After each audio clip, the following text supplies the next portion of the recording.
السلام علیکم ناظرین، میں ہوں عابدہ خان اور آپ دیکھ رہے ہیں کوریج ایچ ڈی ٹی وی پر اپنا پروگرام جڑی بوٹیوں کی دنیا۔ ناظرین، آج ہم جن بیماریوں کا تذکرہ کرنے والے ہیں وہ ہے نزلہ، کھانسی، زکام اور بخار، اور اس کے اوپر بات کرنے کے لیے اور اپنی قیمتی آراء سے آپ لوگوں کو نوازنے کے لیے، بتانے کے لیے کہ اس بیماری سے کیسے بچا جا سکتا ہے، ہمارے ساتھ اسٹوڈیو میں موجود ہیں حکیم آصف رضا اوان صاحب۔ السلام علیکم حکیم صاحب۔ سر بہت شکریہ آپ کے وقت کا۔ سر جیسے کہ موسم بھی چل رہا ہے اور ہر تیسرے بندے کو نزلہ زکام ہو رہا ہے اور اس سے بخار بھی ہو جاتا ہے، اس سے کیسے بچا جا سکتا ہے اور کون سی احتیاطی تدابیر ہیں جو اپنائی جائیں اور اس سے بچا جا سکے؟ وعلیکم السلام ورحمۃ اللہ وبرکاتہ۔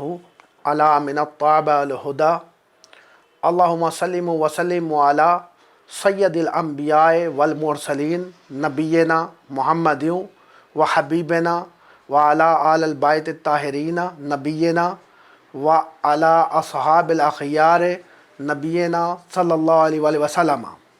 سب حمد و ستائش اللہ تعالیٰ کے لیے ہے جو رحمان و رحیم ہے، مالک یوم الدین ہے، جو رب العالمین ہے۔ اما بعد، سب سے پہلے شکریہ ادا کروں گا آپ کا اور کوریج ایچ ڈی چینل کے تمام احباب و رفقا کا۔ اس کے بعد ازاں آج کا ہمارا عنوان آپ کے سوال کے پیش نظر نزلہ، کھانسی، زکام اور بخار کے حوالے سے، یعنی common cold, sinusitis, flu, hay fever and allergy کے حوالے سے، یہ ہمارا سوال کے حوالے سے ہے۔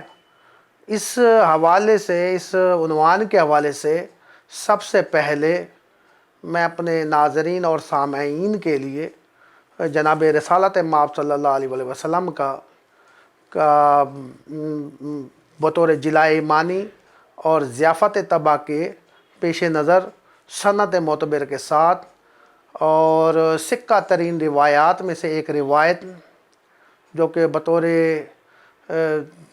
ہدیہ تلاوت کرتا ہوں، اسی عنوان کے پیش نظر ہے۔ بسم اللہ الرحمن الرحیم۔ جناب رسول خدا صلی اللہ علیہ وآلہ وسلم نے فرمایا کہ قال رسول اللہ صلی اللہ علیہ وآلہ وسلم لا تکرہوا اربعۃ، یعنی رسول اللہ صلی اللہ علیہ وآلہ وسلم نے فرمایا کہ 4 اقسام کی بیماریوں سے ہرگز کراہت مت کرو۔ پھر آپ نے فرمایا بسم اللہ الرحمن الرحیم ولا تکرہوا الزکام فإنہ امان من الجذام۔ جناب رسول خدا صلی اللہ علیہ وآلہ وسلم نے فرمایا کہ زکام سے ہرگز کراہت مت کرو، بے شک یہ امان ہے جذام سے۔ اس حوالے سے دوبارہ فرمایا بسم اللہ الرحمن الرحیم ولا تکرہوا الدماء میلا فإنہا امان من البرص۔ جناب رسول خدا صلی اللہ علیہ وآلہ وسلم نے فرمایا کہ پھنسی پھوڑوں سے، یہ پس والے پھوڑوں سے ہرگز کراہت نہ کرو، یہ امان ہے برص کی بیماری سے۔ پھر مزید آپ نے فرمایا، یعنی تیسری دفعہ فرمایا بسم اللہ الرحمن الرحیم ولا تکرہوا الرماد فإنہ امان من العامہ، یعنی جناب رسول خدا صلی اللہ علیہ وآلہ وسلم نے فرمایا کہ عشوب چشم سے، آنکھوں کی بیماریوں سے ہرگز کراہت مت کرو کیونکہ یہ امان ہے اندھے پن سے۔ چوتھی دفعہ آپ نے فرمایا بسم اللہ الرحمن الرحیم ولا تکرہوا السعال فإنہ امان من الفالج، یعنی رسول اللہ صلی اللہ علیہ وآلہ وسلم نے فرمایا کہ کھانسی سے ہرگز کراہت مت کرو کیونکہ یہ امان ہے فالج سے۔ یعنی آپ یوں سمجھے کہ جناب رسول خدا صلی اللہ علیہ وآلہ وسلم کا فرمان ہے کہ اگر زکام نہ ہوتا تو جذام ہوتا، اور اگر عشوب چشم نہ ہوتا تو اندھا پن ہوتا، اور اگر پھنسی پھوڑے نہ ہوتے تو برص کی بیماری ہوتی، اور اگر یہ کھانسی نہ ہوتی تو فالج لازمی ہوتا۔ تو یہ جناب رسول خدا نے اس حوالے سے بیان کیا۔ ہمارا آج کے عنوان کے حوالے سے عہد عتیق کے، عہد جدید کے اطباء و حکمہ، یعنی قدیم الایام کے اطباء اور عہد جدید کے اطباء کا اس حوالے سے مختلف الفیہ بیانات ہیں. یعنی کثیر تعداد ایسے اطباء کی ہے جن کا کہنا یہ ہے کہ یہ جو امراض ہے، نزلہ، کھانسی، بخار، یہ امراض متعدیہ وبائیہ ہے. اور جو قلیل تعداد میں جو اطباء ہیں ان کا کہنا یہ ہے کہ یہ غیر متعدیہ، غیر وبائی ہے. اور دونوں ہی حکمہ کا اس موقف پر ایک محکم دلیل رکھتے ہیں. اول الذکر کا کہنا یہ ہے کہ یہ چونکہ موسم سرما، یعنی ہمارا جو فضائی ماحول ہے، ایٹماسفیئر ہے، اس میں نمی کا تناسب 55 سے 60 اور 62 اور 65% ہو جاتا ہے. ندی نالوں کے قریب گندگی اور پودوں اور جانوروں کے پیش نظر یہ بیکٹیریاز اور وائرسز فضا کے اندر اس نمی کی وجہ سے فلوٹنگ کرتے ہیں، فلائنگ کرتے ہیں، اور انہی وائرسز کے ہمارے یعنی سانس کے ذریعے سے، حلق کے ذریعے سے، یعنی سیلولیا سیل پر، ہمارے نیسل کیوٹی پر، فیرنگس پر، اورو فیرنگس پر پے در پے یک کے بعد دیگرے اٹیکس ہوتے ہیں. اور چونکہ ہمارے یہ جو اٹیک ہوتے ہیں یہ ٹیسٹ لیس ہوتے ہیں اور سمیل لیس ہوتے ہیں. ہمارے اندر موجود خود ایپیگلوٹس میں، نیسل کیوٹی پر، فیرنگس پر اور ہمارے دانتوں کے درمیان ایک بلین، ملین، ٹریلین بیکٹیریاز موجود ہوتے ہیں جو خدا کی طرف سے ہیں، جو کہ ایملیز فلوئڈ پیدا کرتے ہیں، جس کے پیش نظر ان کے پے در پے اٹیک کو وہ ڈیفیوز کر دیتے ہیں، جس سے ہمیں پتہ نہیں چلتا کہ ہمیں کوئی بیماری ہے. جب ہمارے ہی بیکٹیریاز کمزور ہو جاتے ہیں تو ہم ان امراض میں افیکٹڈ ہو جاتے ہیں. جو مؤخر الذکر اطباء کا کہنا ہے کہ اس کا یہ غیر متعدیہ وبائیہ اس لیے ہے کیونکہ اس کا تعلق ہمارے تھائرائیڈ کے ساتھ ہے. یعنی تھائرائیڈ جب تک صحت مند رہتے ہیں، یعنی تھائرائیڈ جو ہے وہ تھائروکسن یعنی T3 اور ٹراؤڈوترونین T4 یہ ہارمون بناتے ہیں جس کے پیش نظر ہم محفوظ رہتے ہیں. جب ان کا لیول ان بیلنس ہو جاتا ہے، آؤٹ آف کنٹرول ہو جاتا ہے، تو ہم یہ افیکٹڈ ہو جاتے ہیں. تو نزلہ، کھانسی، بخار کے حوالے سے یہ ہمارے ساتھ اس وجہ سے وقوع پذیر ہوتے ہیں. اچھا حکیم صاحب، یہ بھی بتائیے گا کہ بیکٹیریا، وائرس کے حوالے سے ان کا تعارف کیا ہے اور ان کی تعداد کیا ہے، اور نزلہ زکام پر یہ کس طرح اثر انداز ہوتے ہیں؟ یہ بیکٹیریا کے حوالے سے، وائرسز کے حوالے سے ویسے تو ہمارے معاشرے میں تمام لوگ ہی واقف ہیں، اور اس کے لیے ہمارے عالمی ادارہ صحت نے مختلف شعبہ جات بنائے ہیں.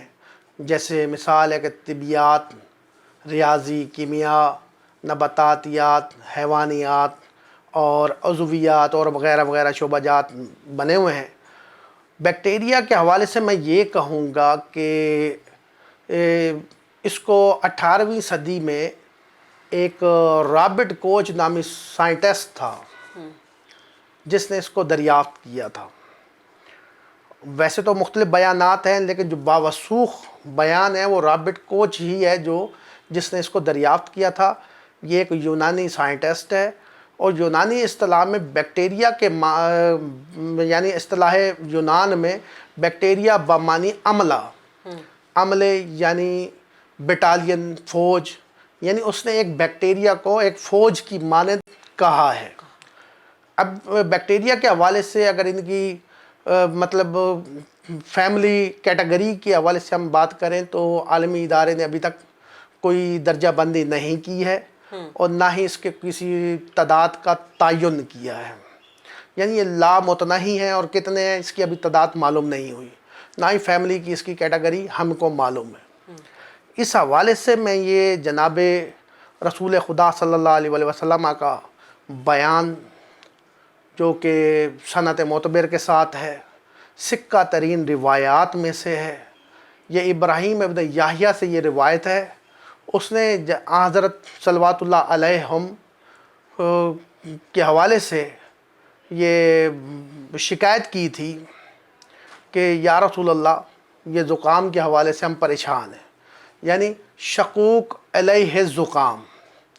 تو یہ میں جلائے ایمانی کے لیے اپنے ناظرین اور سامعین کو یہ قول بطور تلاوت ہدیہ کرتا ہوں۔ بسم اللہ الرحمن الرحیم۔ قال قال رسول اللہ صلی اللہ علیہ وسلم الثناء من ثناء اللہ الجند من جند اللہ یبعثہ الی علت فی بدنک۔ جناب رسول خدا صلی اللہ علیہ وسلم نے فرمایا اس حوالے سے کہ زکام ایک اللہ کی مصنوعات میں سے ایک مصنوع ہے، یہ اللہ کی فوجوں میں سے ایک فوج ہے جسے اللہ نے بدن کی علت کے پیش نظر مابوس کیا ہے۔ تو یعنی رسول اللہ صلی اللہ علیہ وسلم نے ان جرثوموں کے بارے میں ایسے دور میں بیان دیا تھا جس دور میں اس چیز کی ابھی دریافت نہیں تھی۔ بہر کیف وائرس کے حوالے سے میں یہ کہوں گا کہ وائرس یہ ایک لاطینی دریافت ہے، اس کو مارک برگ سائنٹسٹ گزرا ہے جس نے الیکٹران مائکروسکوپ کے ذریعے سے اس کو دریافت کیا تھا۔ خالی انفلوئنزا کے حوالے سے 65,000 پرجاتیاں یا ان کی اقسام ابھی تک دریافت ہوئی ہیں جن کی کیٹیگری طے نہیں ہوئی۔ وائرس اصطلاح لاطین میں یعنی لاطینی اصطلاح میں اس کے معنی ہیں زہر کے، یعنی زہریلے جاندار۔ آپ یوں سمجھ لیں کہ یہ اس نے اس کا نام وائرس رکھا، وائرس بمعنی زہر۔ اب اس حوالے سے زہر ایسا نہ سمجھے کہ زہر کوئی نیگیٹو کوئی چیز ہے۔ ہماری جڑی بوٹیوں میں بہت ساری زہر ہیں جن کو ہم بطور تریاق علاج کے تناظروں میں استعمال کرتے ہیں۔ وائرسز یعنی باقی اقسام تو اپنی جگہ پر، خالی انفلوئنزا کے حوالے سے وائرسز کی جو تعداد ابھی تک کاؤنٹ کی گئی ہے وہ 65,000 سے زیادہ ہے۔ ان وائرسوں میں سے جو مشہور و معروف عرف عام میں ہیں ان میں چند ایک کا میں ذکر کرنا چاہوں گا، اور وہ یہ ہے کہ آج کل کے دور میں کووڈ-19 یا کرونا وائرس نمبر 1 پر ہے، جبکہ اس کی کوئی حیثیت نہیں سابقہ صدیوں میں۔ اچھا، اس سے پہلے جو پہلے نمبر پہ وائرس تھا اس کا نام تھا سارس۔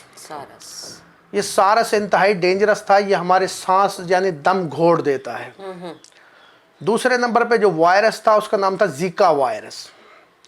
زیکا وائرس یہ ہمارے جوڑوں میں درد پیدا کر دیتا ہے، یہ بھی اسی کیٹیگری میں گنا جاتا ہے جو کرونا وائرس کی کیٹیگری ہے۔ زیکا کے بعد آ جاتا ہے یعنی یہ ہائی پروفائل ڈینجرس وائرس جس کو ہم ایبولا وائرس کہتے ہیں۔ یہ کرونا سے بھی انتہائی خطرناک ہے۔ جو ہمارے معاشرے میں جو کچھ علامات پائی جاتی ہیں وہ دراصل ایبولا وائرس ہی کی علامات ہے، لیکن کرونا کے حوالے سے حالانکہ ایسا کوئی بیان سائنٹسٹوں کا نہیں ہے، لیکن وہ اتنا ڈینجرس ہو گیا ہے۔ ایبولا وائرس کیا کرتا ہے؟ جسم کے اندر بے تحاشا کمزوری پیدا کر دیتا ہے، بخار کی شدت پیدا کر دیتا ہے، سانس روک دیتا ہے۔ ایبولا کے بعد جو وائرس ہے اس کو ہم لوگ کہتے ہیں ماربرگ۔ یہ ماربرگ ایسا وائرس ہے جو ہمارے ڈائجسٹو سسٹم کو تباہ کر دیتا ہے۔ نپا وائرس کے حوالے سے بھی یہ بات تھی۔ اس کے بعد جو وائرس ہے اس کا نام ہے کریمین کانگو وائرس۔ یہ انتہائی ڈینجرس ہے، یہ بھی سارس، ایبولا اور کرونا کی کیٹیگری میں آتا ہے۔ اس کے بعد جو وائرس ہے اس کو ہم انفلوئنزا وائرس کہتے ہیں۔ انفلوئنزا ہی ہمارے جسم کے اندر یہ افیکٹڈ ہوتا ہے، جو ہمارے تھائرائیڈ گلینڈ پر جا کر بہت زیادہ افیکٹ کرتا ہے، جس کی وجہ سے نزلہ، کھانسی، بخار یہ وجود میں آتے ہیں۔ اس حوالے سے بھی میں اپنے ناظرین اور سامعین کو بطور ضیافت طبع جلائے ایمانی کے لیے جناب رسول خدا صلی اللہ علیہ وسلم کا فرمان جو کہ سند معتبر کے ساتھ ہے، سکہ ترین روایات میں سے ہے، وہ بطور ہدیہ تلاوت کرتا ہوں۔ بسم اللہ الرحمن الرحیم۔ قال قال رسول اللہ صلی اللہ علیہ وسلم الزکام جند من جنود اللہ یبعثوہ علی داء فیرزیلہ۔ جناب رسول خدا صلی اللہ علیہ وسلم نے فرمایا کہ زکام ایک فوج ہے اللہ کی افواج میں سے، اور اللہ نے اس لیے اس کو نازل کیا تاکہ وہ تم سے دردوں کو اور تکلیفوں کو دور کرے۔ سکے۔ اچھا حکیم صاحب، یہ بھی آپ سے جاننا چاہیں گے کہ گلے کے حوالے سے یہ کہ ان کے حصوں کے کیا نام ہیں اور کون کون سے حصے ہیں جو بیکٹیریا اور وائرس سے متاثر ہوتے ہیں؟ سب سے پہلے تو ہمیں اپنی گلے کی اور ناک کی اناٹمی سے واقف ہونا چاہیے۔ اس حوالے سے گلے کی اور ناک کی اناٹمی یہ ہے کہ ہمارے ناک میں سیلولیا سیل ہوتے ہیں جو کہ سمیل کو محسوس کرتے ہیں، اور یہ اللہ کی طرف سے ایبلٹی ہے انسان کے پاس کہ وہ صرف 10 ٹائپ کی سمیل کو محسوس کرتا ہے، صرف 10 ٹائپ کی، حالانکہ اربوں ٹائپس کی سمیل موجود ہیں اس معاشرے میں۔ جس طریقے سے ہم اس وائرس اور بیکٹیریا کی سمیل محسوس نہیں کرتے، یعنی ایسا سمجھ لیں کہ زمین کی ریئل سمیل ہمیں معلوم نہیں ہے، ہوا کی ریئل سمیل ہمیں معلوم نہیں ہے، پانی کی ریئل سمیل ہمیں معلوم نہیں ہے، ہمارے ارد و گرد کے اطراف و اکناف کی جتنی بھی اشیاء ہیں ان کی سمیل ہمیں معلوم نہیں ہوئی، کیونکہ اللہ نے ہم کو صرف 10 ٹائپ ہی کی سمیل کی ایبلٹی دی ہے، یعنی سیلولیا سیل صرف 10 ٹائپ کی سمیل کو محسوس کرتے ہیں۔ اس کے بعد ہمارے گلے کے اندر نیسل کیوٹی ہے، نیسل کیوٹی جس کو ہم تالو کہتے ہیں، فیرنگس اور اوروفیرنگس جو ہمارے گلے کے اطراف و اکناف کی غلاف کو آپ کہہ دیں۔ اس کے بعد ایپیگلوٹس، زبان کے نیچے کے حصے کو ہم ایپیگلوٹس کہتے ہیں۔ زبان کے اوپر اللہ نے ٹیسٹ ریسیپٹر پیدا کیے ہیں جس سے ہم لوگ ٹیسٹ محسوس کرتے ہیں۔ یہ جو بیکٹیریا اور وائرس ہوتے ہیں یہ ٹیسٹ لیس بھی ہیں اور سمیل لیس بھی ہیں، یعنی اس لیے ہم کو محسوس ہی نہیں ہوتا کہ ہمارے اندر کیا آ رہا ہے اور کیا جا رہا ہے، یعنی ٹیسٹ ریسیپٹر میں اس کا کوئی ڈیٹا ہمارے پاس آتا ہی نہیں ہے، یہ اسی لیے آ کے اس کے اوپر اثر انداز ہوتے ہیں، فیرنگس پر آ کے اٹیک کرتے ہیں، اوروفیرنگس پر اٹیک کرتے ہیں، اوروفیرنگس کے بعد یہ تھائرائڈ ممبرین پر اٹیک کرتے ہیں، پھر تھائرائڈ کارٹیلیج پر اٹیک کرتے ہیں، اور تھائرائڈ کے بعد آپ کراکو تھائرائڈ لیگمنٹ پر اٹیک کرتے ہیں، اور کراکو کارٹیلیج پر اٹیک کرتے ہیں، اور آخر میں تھائرائڈ گلینڈ کو جا کے متاثر کر دیتے ہیں۔ یہ ہے ہمارے گلے کی اناٹمی کے حوالے سے۔ اچھا حکیم صاحب، کافی اچھی ماشاءاللہ آپ گفتگو کر رہے ہیں اور ہماری نالج میں بھی اس سے اضافہ ہوتا جا رہا ہے۔ اب آپ سے یہ بھی جاننا چاہیں گے کہ ہمارے جسم میں موجود تھائرائڈ سے کون سے افعال متاثر ہوتے ہیں؟ تھائرائڈ کے حوالے سے کہ متاثر تھائرائڈ سے نہیں ہوتے ہیں، تھائرائڈ سے جو چیزیں یعنی جس کے بارے میں میں نے بتایا اس کا جب بیلنس آؤٹ آف آرڈر ہو جاتا ہے، یعنی جس کو ہم تھائرائڈ ٹوسیکوسس کہتے ہیں، ان دونوں T3 اور T4 کے ہارمون لیول بڑھنے پر، انکریز ہونے پر، تو اس سے جو ہمارے جسم میں وجوہات اور علامات ظاہر ہوتی ہیں، سب سے پہلے تو پلپیٹیشن متاثر ہوتی ہے، اس کے بعد ہیٹ انٹالرنس ایب نارمل ہو جاتا ہے، دوسرے نمبر کولڈ انٹالرنس، تیسرے نمبر پر ڈائریا، چوتھے نمبر پہ انسومنیا متاثر ہوتا ہے، اور ٹرمبلنگ آف ہینڈ، ہاتھ میں کپ کپی ہونا شروع ہو جاتی ہے، سویٹنگ یعنی پسینہ، سرد موسم میں بھی پسینہ آنا شروع ہو جاتا ہے، اور بھی دیگر چیزیں متاثر ہوتی ہیں تھائرائڈ کے مطلب T3 اور T4 کے ان بیلنس ہونے کی وجہ سے۔ ٹھیک ہے۔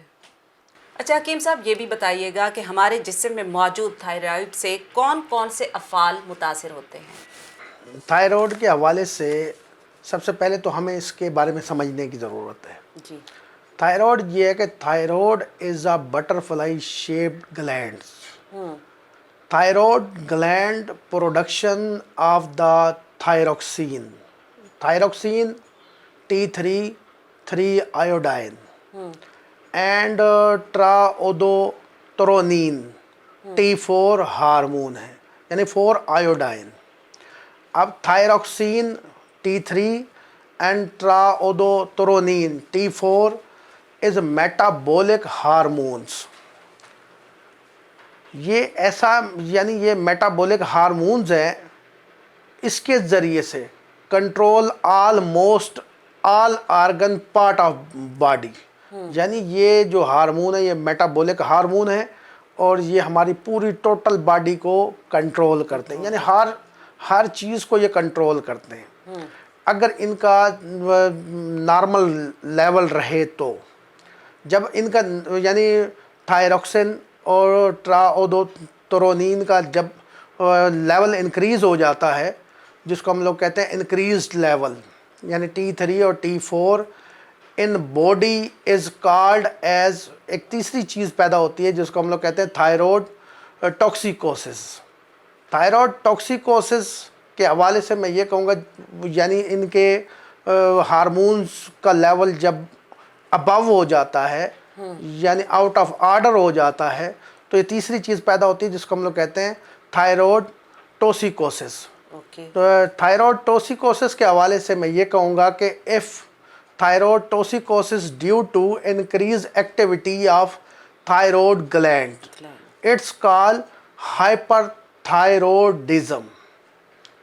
تھائرائڈزم کے حوالے سے یعنی اس کو ہم لوگ کہتے ہیں کہ یہ تھائرائڈ ہمارا ہائپر ہو گیا ہے.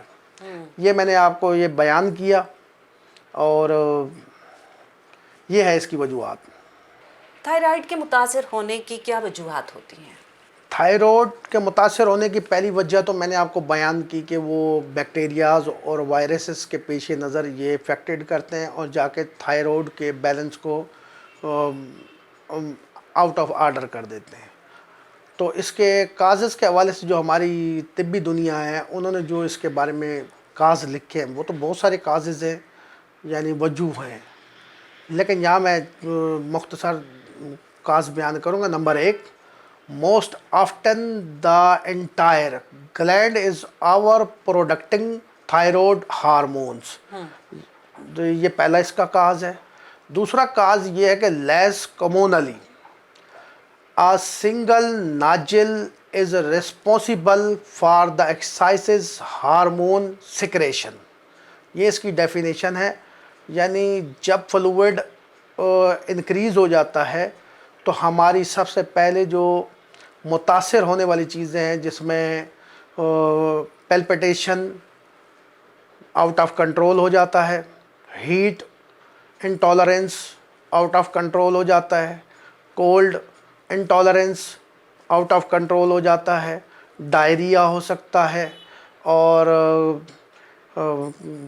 پملنگ آف یعنی اس میں کیا ہوتا ہے ہاتھ کانپنا شروع ہو جاتے ہیں اور ہارٹ بیٹ زیادہ ہو جاتی ہے اور پسینہ بے وجہ آنا شروع ہو, سخت سردی میں بھی پسینہ آ جاتا ہے, آدمی کمزور اور لاغر ہو جاتا ہے.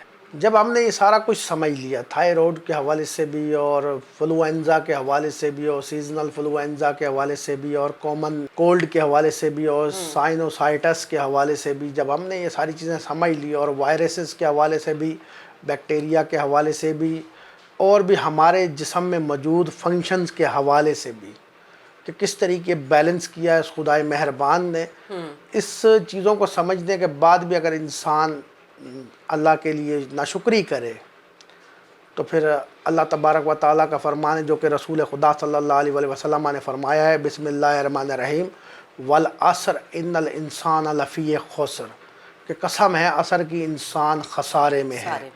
اور اسی حوالے سے جناب رسول خدا کا ایک اور فرمان ہے بسم اللہ الرحمن الرحیم جو کہ قرآن مجید میں ہے, کیونکہ ہم نے زبان جناب رسالت مآب سے سنا, اسی لیے بسم اللہ الرحمن الرحیم, یا ایھا الانسان ما غرک بربک الکریم, اے انسان تجھے کس چیز نے رب الکریم کے بارے میں دھوکہ دیا اور تو کیوں دھوکے میں پڑا رہا. اتنا سب کچھ دیکھنے کے بعد کھلی دلیل کے ساتھ، بین دلیل کے ساتھ پھر بھی ناشکر رہا، افسوس ہے تجھ پر۔ بہت شکریہ حکیم صاحب، آپ کے وقت کا، آپ نے بہت اچھی گفتگو کی، ہماری نالج میں اضافہ کیا۔ ناظرین، آج حکیم صاحب نے ڈیٹیل بتائی، انشاءاللہ اگلے پروگرام میں وہ جڑی بوٹیوں کی دنیا سے ہمیں دیسی نسخہ بتائیں گے جس سے کافی افاقہ ہوگا، دیکھنا بالکل بھی نہیں بھولیے گا۔